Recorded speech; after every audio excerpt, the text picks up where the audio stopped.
untuk melihat sesuatu yang merusakkan, membinasakan akan segala ilmu, hingga engkau peliharakan akan dia dan melihatkan dia akan engkau atas tipu syaitan. Para jamaah bunda soleha yang dimuliakan oleh Allah, memang ada yang membinasakan ilmu, ada yang membinasakan ilmu. Yang membinasakan ilmu itu diantaranya adalah niatnya menuntut ilmu itu bukan karena Allah, bukan karena Allah.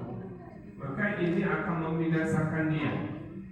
Seperti dalam Al-Quran itu ada namanya Bal'am bin Ba'urah. Bal'am bin Ba'urah itu disebutkan oleh Allah seperti anjing. Kenapa seperti anjing? Anjing itu dua sifat jeleknya.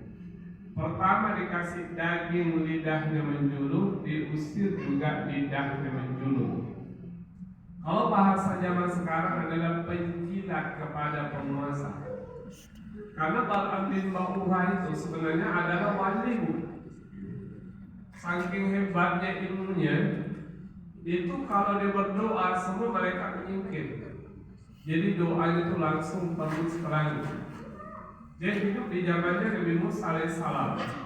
Maka dia diberi tugas oleh Nabi Musa untuk mendakwai seorang raja agar diajak beriman. Yang mengutus siapa? Nabi Musa.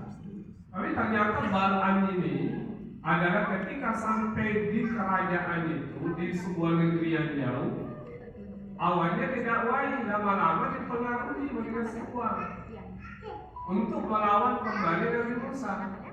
Nah, harus kongkol, kalau bahasa sekarang itu berkoalisi dengan penguasa.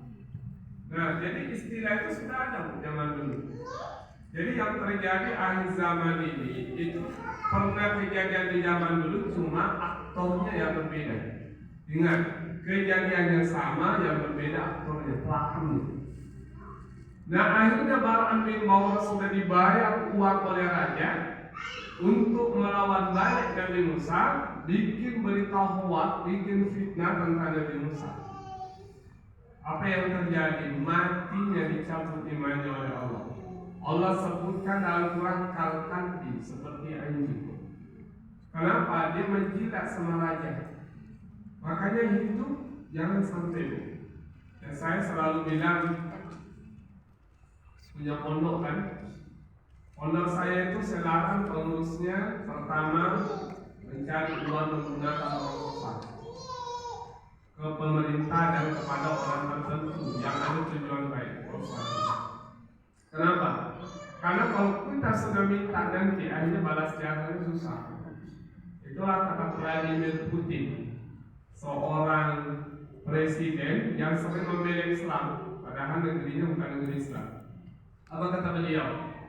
Saya tidak pernah takut dengan orang jahat. Makanya kalau boleh kurang itu nggak dikawal. Itu yang banyak Vladimir. Yang saya takutnya itu semua orang baik. Kenapa? Aku khawatir belum bisa membalas kebaikannya, saya sudah meninggal dunia. Itu yang mengatakan itu bukan orang Islam. Tapi benar itu. Kita nggak perlu takut dengan orang jahat. Yang kita takut itu adalah orang baik. Nah, kenapa? Karena orang baik ini, kata Rasulullah, paling tidak kebaikannya itu balas yang timpang.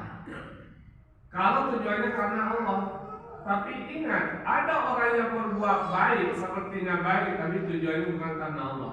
Menjilat kepada seseorang itu paling